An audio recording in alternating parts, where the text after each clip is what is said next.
Alors, j'en ai une autre à vous conter. Ça se passe en 1946. J'ai 7 ans.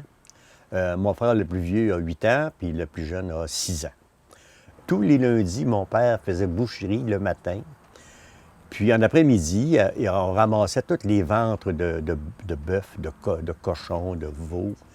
Puis on va porter ça dans un tas de fumier de l'oncle Victor. C'est un tas de fumier qui est à côté d'une grange, dans la côte de la station.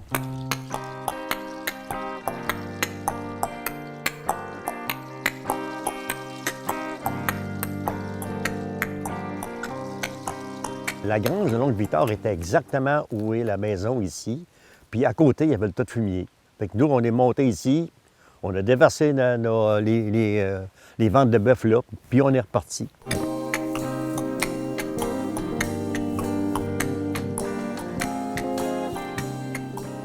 C'est ici que le drame a commencé.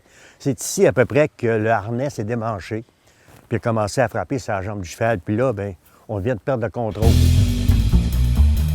Le cheval, il est parti. Puis il passe dans le village à fine épouvante, il n'y a rien pour l'arrêter. On est en dessous du siège, là, à genoux, puis tout ce qu'on entend, c'est mon père qui dit « Tenez-vous bien, les petits gars ». Puis le poteau de téléphone qu'on voit, il n'était pas au fond du trottoir, il était au bord du trottoir. À l'époque, le trottoir n'était pas à cette hauteur-là.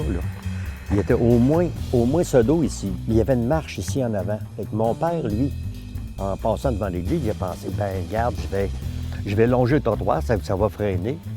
Mais il avait oublié ce qu'il y avait là en avant.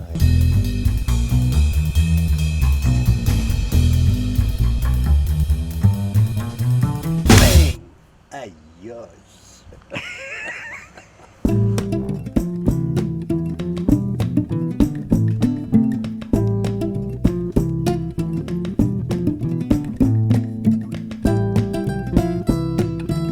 Mon père, lui, il a pris une débarque, il est tombé en bas de la voiture. Mon frère le plus jeune avait une marque sur le front. Moi, j'étais plus vieux, j'en avais une sur le nez, puis mon frère le plus vieux en avait une sur le menton. Parce qu'il y avait des barreaux, comme une échelette en dessous du siège, la place où on se tenait. Là. Le cheval n'est pas mort, mais il avait un beau nez, comme un chien collé. Un chien collé, ça a le nez long. Mais ça a le nez rond aussi.